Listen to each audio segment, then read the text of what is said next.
Bonjour à toutes et à tous, chers passionnés de l'univers palpitant d'ici tout commence. Aujourd'hui, accrochez-vous, car l'épisode que nous allons vous raconter est l'un des plus bouleversants, inspirants et inattendus de ce mois de juillet 2025 sur TF1. Si vous aimez les histoires humaines puissantes, les destins qui basculent et les personnages qui prennent leur envol à contre-courant, alors vous êtes au bon endroit. Dans l'ombre des cuisines prestigieuses de l'Institut Auguste Armand, un jeune garçon discret est en train d'écrire les premières lignes d'un destin hors norme. Il s'appelle Lou, et s'il vous avait échappé jusqu'ici, il est grand temps de retenir son prénom. Ce n'est pas un élève. Ce n'est pas un chef.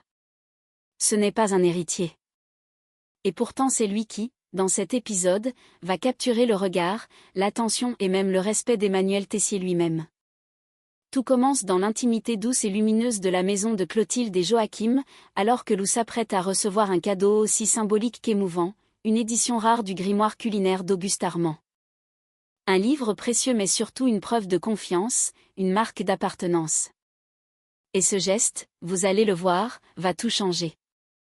Car derrière le regard timide de Lou se cache un secret, une mémoire hors du commun, une volonté farouche de s'en sortir, et surtout un objectif immense. Récupérer la garde de sa petite sœur. Depuis des mois, il travaille dans l'ombre, cumule les petits boulots, assume bien plus que ce que son jeune âge devrait lui imposer. Mais tout cela, Tessier va bientôt le découvrir. Et contre toute attente il ne va pas exploser. Il va s'incliner. Oui, vous avez bien entendu. Le redoutable chef Tessier, celui qui ne laisse passer aucune faiblesse, va reconnaître dans ce jeune inconnu un talent brut, une force tranquille, une graine de génie. Et ce basculement se produit dans une scène culinaire incroyable, lorsqu'un soufflet prêt à s'écrouler devient le théâtre d'une révélation. Lou, sans diplôme, sans titre, ose corriger la température du four de Tessier et sauve le plat. Mais ce n'est que le début. Ce que vous allez découvrir dans cette vidéo, c'est bien plus qu'un simple épisode de série. C'est le début d'un parcours initiatique, d'une transformation, d'un rêve qui prend corps. Un jeune homme qui, malgré les épreuves, va faire taire les préjugés et éveiller l'admiration des plus grands. Au programme de ce récit captivant. La révélation stupéfiante de la mémoire photographique de Lou. Une confrontation tendue, puis respectueuse, avec Emmanuel Tessier. L'union inattendue de Clotilde, Joachim et Tessier autour d'un même but, l'aider à trouver sa place. Et peut-être le début d'un chemin vers l'uniforme blanc des élèves de l'Institut. Cette vidéo est un hommage aux talents cachés, aux batailles silencieuses, à la puissance de la résilience. Une histoire qui nous rappelle que parfois, ce sont les plus discrets qui changent le cours des choses. Alors installez-vous confortablement, laissez-vous emporter et découvrez comment Lou, un garçon que rien ne prédestinait à briller, va bouleverser l'équilibre de l'Institut Auguste Armand. C'est un moment clé. Un tournant. Et vous allez tout comprendre, ici, maintenant. Le soleil du matin réchauffe doucement les murs de l'Institut Auguste Armand lorsque Lou rejoint Joachim dans les ateliers techniques. Depuis quelques jours, l'adolescent s'est pleinement investi à ses côtés, découvrant les coulisses logistiques du lieu: maintenance, installation, réparation, organisation des cuisines. Un travail de l'ombre, mais qui lui plaît, car il lui permet de se sentir utile, concret, et surtout reconnu. Alors qu'ils rangent ensemble du matériel dans la réserve, Lou, un peu hésitant, prend la parole. Je voulais te prévenir, je vais devoir m'absenter quelques jours. J'ai trouvé un chantier au Gros du Roi. Ça peut me rapporter pas mal. Joachim relève les yeux vers lui, un léger sourire au coin des lèvres, comme s'il attendait ce moment. Tu n'auras pas besoin d'y aller. Lou, surpris, fronce les sourcils. Comment ça? Joachim dépose calmement la caisse qu'il tenait, puis lui tend un dossier. Avec Clotilde, on a parlé de toi à Tessier. On lui a expliqué ta situation, ton projet pour ta sœur, il a été sensible à ton parcours. Lou reste silencieux, le regard intrigué. Il a accepté que tu travailles officiellement ici, à l'Institut, à mes côtés. Tu auras un vrai contrat, un salaire. Lou écarquille les yeux. Il n'y croit pas. Sérieux? Un contrat de travail? Ici. Joachim hoche la tête. Tu l'as mérité, Lou. Tu bosses dur, tu ne lâches rien. Et en plus de t'assurer un revenu stable, ce contrat jouera en ta faveur dans ton dossier pour récupérer la garde de ta sœur. Un mélange d'émotion et de soulagement traverse le visage du jeune homme. Il serre les dents pour ne pas craquer, mais ses yeux brillent légèrement. Il détourne le regard, comme pour se protéger. Merci vraiment. Je m'y attendais pas. Joachim pose une main sur son épaule, sincèrement ému. Tu peux être fier de toi. Et ici, tu fais déjà partie de la famille. Ce jour-là, un nouveau chapitre s'ouvre pour Lou. Pour la première fois depuis longtemps, il sent le sol se stabiliser sous ses pieds.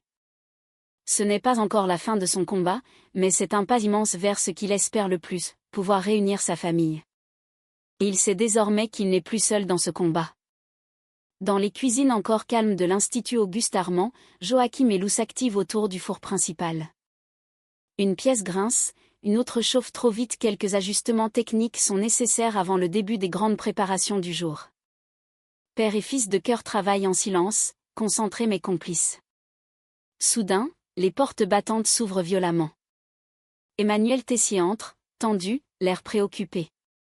En toque et veste de chef, il tient à la main une assiette qu'il vient de dresser mais son poignet tremble légèrement. Il grimace, serre la mâchoire. La douleur à la main, probablement liée à sa sclérose en plaques, le handicap de plus en plus, et avec le concours de la meilleure école de France qui approche, la pression est à son comble. Il s'approche de son poste, mais n'arrive pas à faire abstraction de la présence de Joachim et Lou. Vous pourriez faire moins de bruit ? On n'est pas à la DDE ici.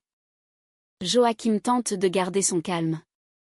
Mais Tessier, irrité, ne s'arrête pas là. Son regard s'attarde sur Lou, qui reste debout, un peu raide, les bras croisés. Et toi le petit poulain orphelin, t'as pas mieux à faire que de rôder dans MS Cuisine ? La remarque claque, dure, méprisante. Lou encaisse sans broncher, mais l'éclat dans ses yeux révèle la blessure. Joachim, furieux intérieurement, reste professionnel. Il sait que Tessier est à cran. Et qu'il ne faut pas lui offrir plus d'occasions de déraper. Tessier, malgré la douleur, continue de préparer son plat. Il le glisse dans le four, note le minuteur, puis déclare sèchement. Je reviens dans 5 minutes. Touché à rien. Et il s'éloigne en claudiquant légèrement, les traits tirés. Une fois le chef sorti, un silence pesant s'installe. Lou fixe le four, les réglages, la température. Il a mis la mauvaise chaleur, murmure-t-il en fronçant les sourcils. Son soufflet va retomber. Joachim se tourne vers lui, surpris. Tu es sûr ? J'ai vu ça dans un vieux bouquin de ton père, c'est trop chaud sur le dessus, pas assez en bas. Il hésite une seconde. Puis, dans un geste instinctif, Lou s'approche et ajuste les réglages du four. Quelques degrés en moins, un changement de ventilation. Joachim reste interdit. Il va nous tuer si ça ne lui plaît pas. Ou il nous remerciera si c'est réussi. Mais l'équilibre est fragile. Lou vient de franchir une ligne. Et quand Tessier reviendra, le soufflet ne sera pas le seul à risquer d'exploser. Quelques minutes seulement après avoir ajusté la température du four, Lou est convoqué d'urgence dans le bureau directorial. Il traverse les couloirs d'un pas tendu, le cœur battant. À l'intérieur, Tessier est déjà là, debout, les bras croisés, l'air fermé. Sur le bureau, l'assiette sortie du four trône, visiblement réussie, mais cela ne semble pas calmer le chef. Tu sais ce que ça signifie, de toucher à la préparation d'un chef, dans ses cuisines ? Gronde Tessier d'une voix glaciale. Lou baisse légèrement les yeux, mais ne recule pas. Il sent la tempête venir, il s'y attendait. Oui, je sais. Je suis désolé, mais la température était mauvaise. Un silence pesant s'installe. Tessier s'avance, incisif. Et tu es devenu expert en souffler du jour au lendemain ? Qu'est-ce qui t'a pris de toucher à M1 Four ? Le jeune homme inspire, puis se lance. Ce matin, Clotilde m'a offert un livre, une ancienne édition des recettes d'Auguste-Armand. Il s'approche du bureau, sort le livre qu'il a pris avec lui et l'ouvre à une page précise, marquée d'un coin plié. Page 147. Chapitre sur les soufflets. Il explique que pour certaines textures, il faut baisser la température en fin de cuisson, sinon la croûte s'effondre et l'intérieur reste trop humide. Tessier, intrigué malgré lui, s'empare du livre. Il lit, en silence. Puis, lentement, relève les yeux vers Lou. Son regard a changé. Il n'y a plus de colère. Il y a de la surprise. Et une étincelle qu'on ne lui connaît que rarement, du respect. Il ne dit rien. Il décroche simplement son téléphone interne. Clotilde ? Joachim ? Je veux vous voir dans mon bureau. Tout de suite. Quelques instants plus tard, les deux arrivent, inquiets. Tessier les accueille avec une remarque cinglante mais admirative. Votre petit protégé vient de sauver un soufflet signé de ma main. Il a eu le culot de toucher à MES réglage et il avait raison. Clotilde et Joachim échangent un regard mi-étonné, mi-fier. Il apprend vite, glisse Joachim. Mais Tessier ne s'arrête pas là. Il observe Lou longuement, puis lance. S'il continue comme ça, il n'aura pas besoin de rester dans les ateliers techniques. Il a une vraie sensibilité culinaire. Il a sa place ici en tant qu'élève. Clotilde est bouleversée.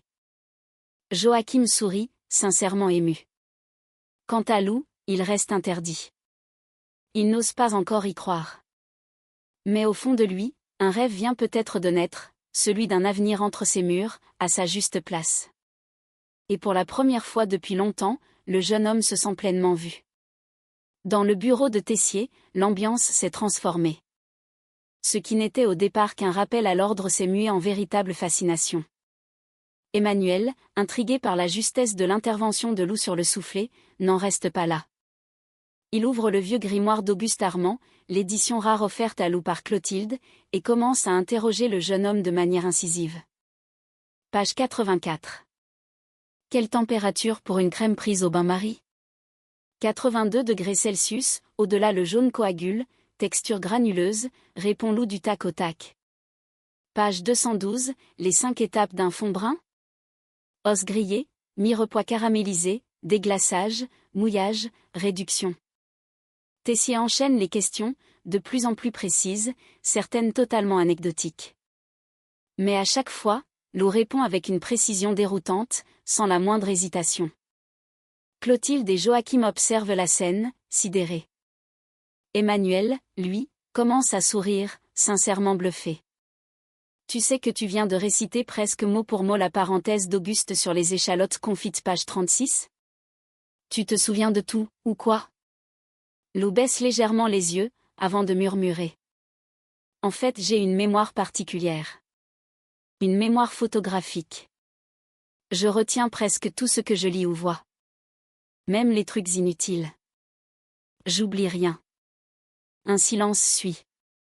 Joachim reste bouche bée, tandis que Tessier reste debout, croise les bras et lâche. T'es un génie. Et tu veux pas devenir cuisinier ? Mais à cet instant, Clotilde intervient. Elle s'approche, le regard ferme. Emmanuel, il n'est pas ton cobaye. Je constate juste ses capacités. Tu te rends compte de ce que ce garçon peut devenir ? Clotilde ne se laisse pas démonter. Oui, je le sais. Mais il est aussi un adolescent, pas un trophée. Tu le laisses respirer. Lou observe la scène, partagée entre l'envie de se faire discret et celle de saisir cette chance unique.